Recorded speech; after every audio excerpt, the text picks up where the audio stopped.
Jadi di antara waktu-waktu, bukan hanya di antara. Tadi Imam An-Nawawi mengatakan itu di antara as-shawab, pendapat yang paling benar. Kapan waktu mustajab?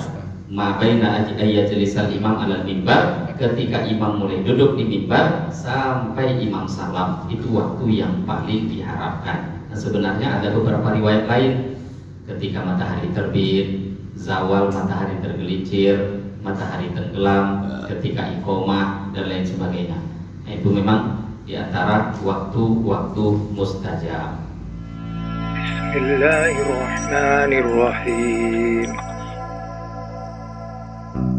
Bagi orang yang luar biasa mampu dari sebelum malam hari mandi berangkat sholat Jumat, maka sebisa mungkin kalau memang tak ada program, tak ada kerja dan lain sebagainya, lazimil masjid, beradalah tetap di masjid ilal maghrib, sampai waktu maghrib, au ilal asri, atau paling tidak sampai waktu asar.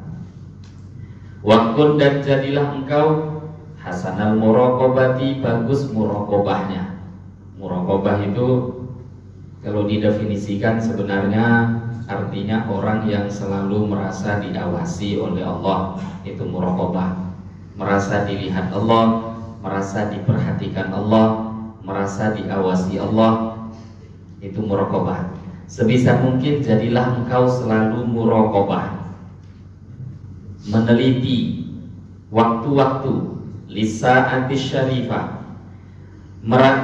Engkau selalu membuat antisipasi, selalu merasa muraqabah lisa'ati syarifah, terhadap saat-saat atau waktu-waktu asyarifati yang mulia. Ini yang dimaksudkan waktu yang mulia. Di bab awal adab Jumat ini Imam Ghazali sudah mengingatkan bahwa Nabi SAW bersabda bahwa di hari Jumat ada satu waktu la yuwafiquha abdul muslim, tidaklah seorang hamba yang muslim bertepatan di waktu itu yas'alullah, dia berdoa minta pada Allah, fiha, dalam waktu tersebut, hajatun, satu hajat apapun, illa a'tahu iyyaha, kecuali pasti Allah akan berikan permintaannya.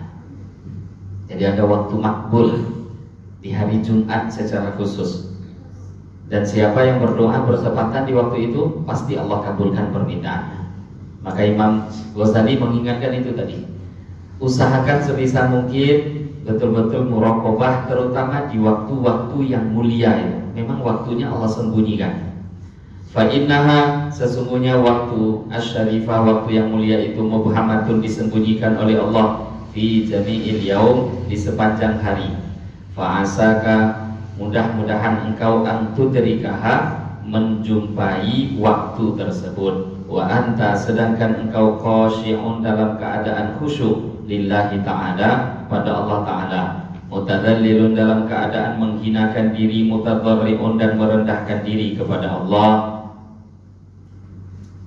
Wala tahdur, dan janganlah engkau hadir fil jami', di masjid jami'. Masjid jami' seperti yang kita beritahu sebelumnya, masjid pembahagian itu di zaman dulu dan sebenarnya zaman ini juga, tapi zaman dulu yang lebih jelas perbedaannya Bapak Ibu.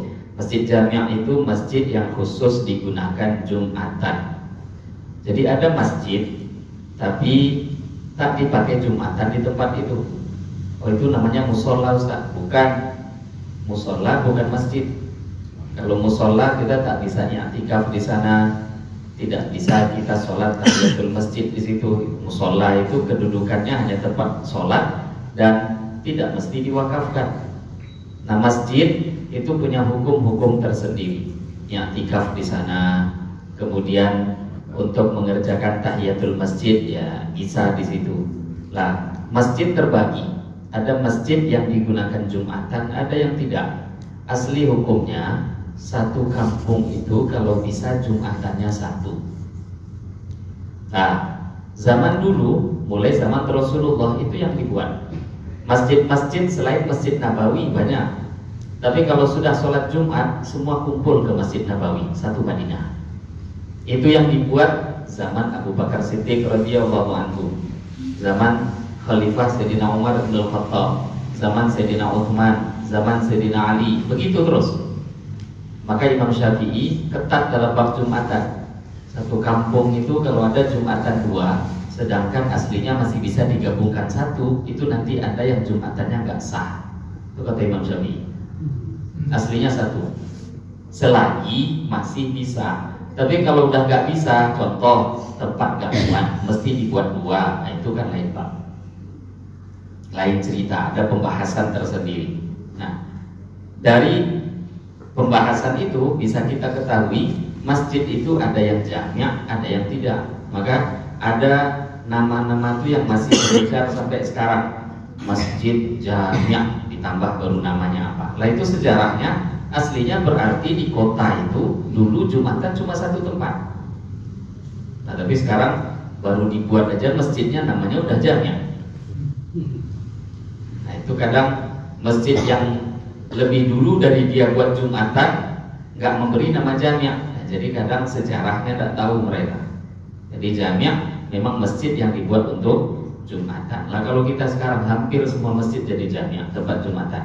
Maka di sini beliau katakan itu, wala tahdur fil jami', janganlah engkau menghadiri fil jami', di masjid jami', masjid yang kita sholat Jumatan itu. Jangan kalian hadiri majalisal hilaki, majelis-majelis yang melingkar, wala majalisal qassas, dan juga jangan majelis-majelis tempat ngobrol, dongeng-dongeng. Wal majalisal ilmi, tetapi duduklah dalam majelis ilmu an-nafi' yang bermanfaat.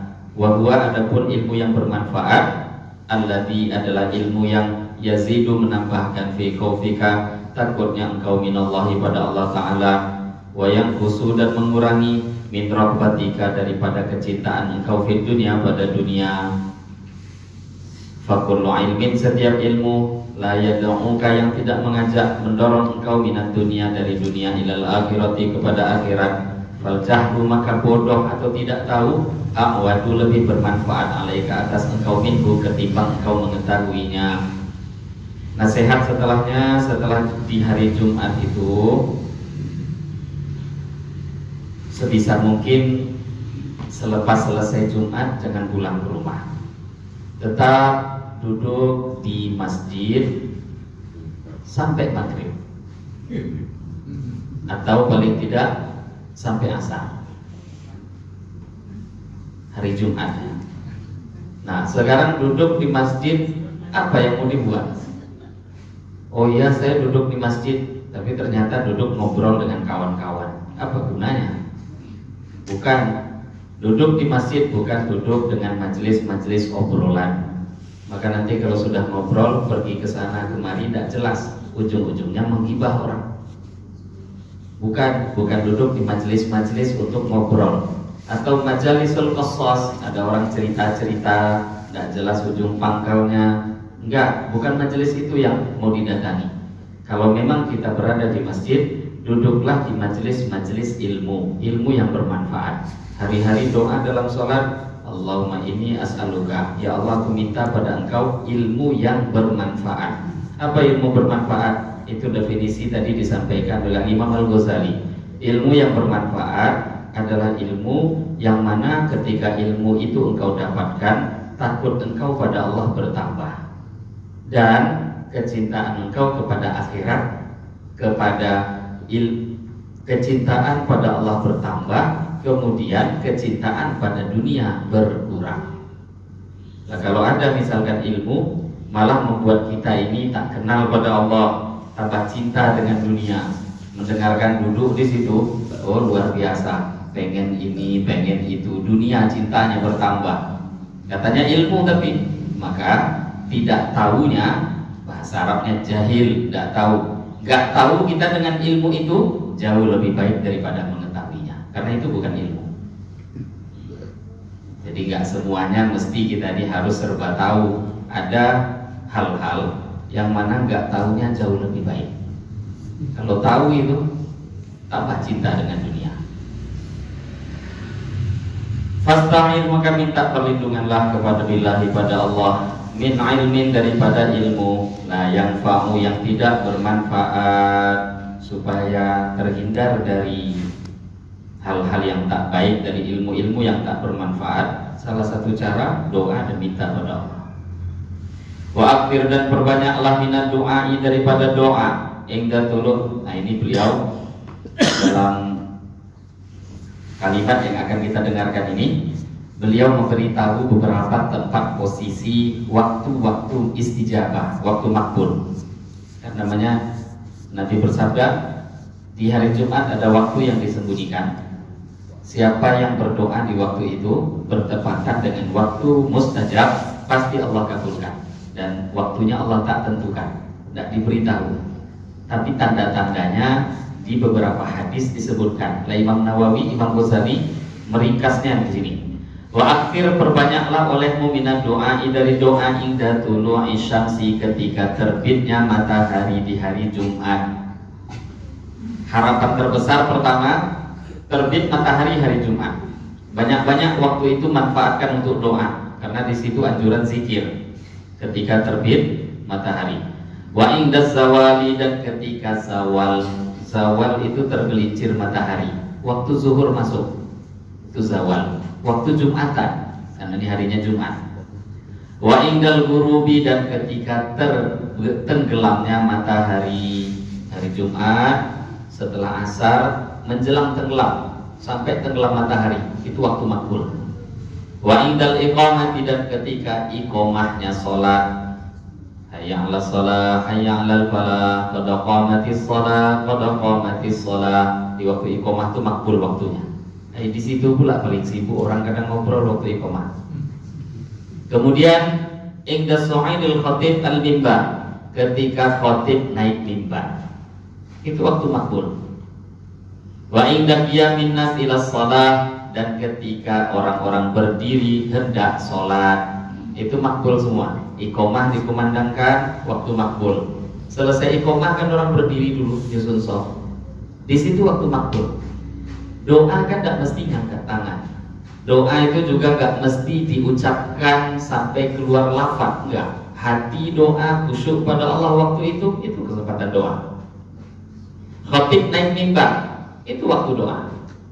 Khatib sedang khutbah, di tengah-tengah khutbah pun bisa doa.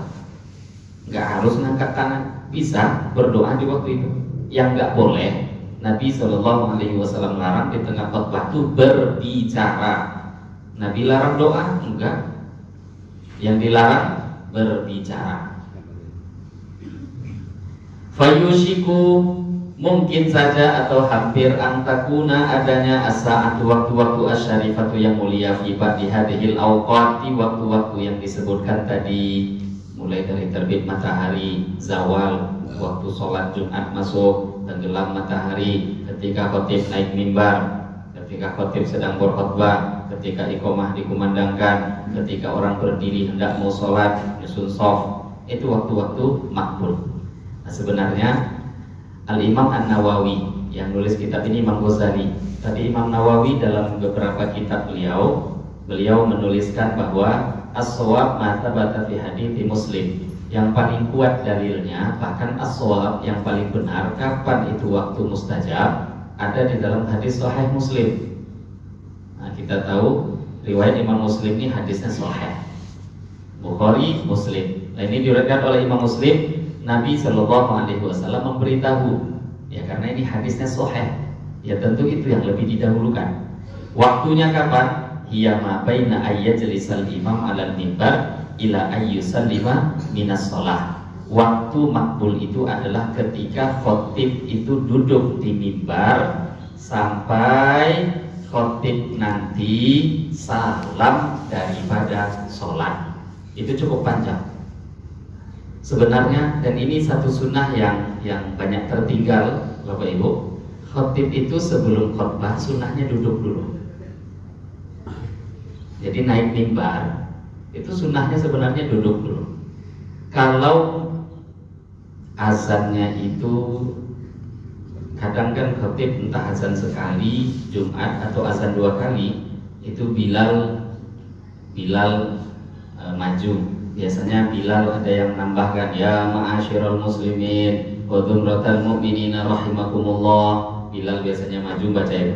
Ruya an Nabi Hurairah Ini Nabi memang perintahkan. Kata Nabi sebelum beliau naik mimbar, Nabi panggil Bilal. Apa kata Nabi? Bilal, suruh orang-orang diam, suruh orang-orang khusyuk dan tawajuh dengarkan khutbah. Itu dalilnya Bilal untuk menyuruh orang-orang diam. Kalau tidak diingatkan begitu, nanti fokusnya jemaah juga akan kurang. Nah kami buat ini, saya buat di masjid kami, Bilal itu bacakan hadis ini. Apakah Nabi buat begitu? Itulah dalilnya. Nabi panggil Bilal, Bilal suruh orang-orang diam untuk khusyuk dengarkan khutbah. Maka Bilal yang terbaik sebelum khotib naik itu kalau ada tongkat pegang tongkat. Ya ma'asyiral muslimin wa zumratal mu'minina rahimakumullah. Ruwiya an Abi Hurairah radhiyallahu anhu qala Rasulullah sallallahu alaihi wasallam idza qulta li sahibika yaumal jumu'ati ansit wal imamu yaktubu faqad laghaut ansitu wasma'u wa ati'u rahimakumullah ansitu wasma'u wa ati'u rahimakumullah ansitu la'allakum turhamun. Nah, biasanya kami terjemahkan, beberapa daerah tidak mungkin paham semua kan, tapi kami terjemahkan. Khotib yang terjemah siapa? Bilal.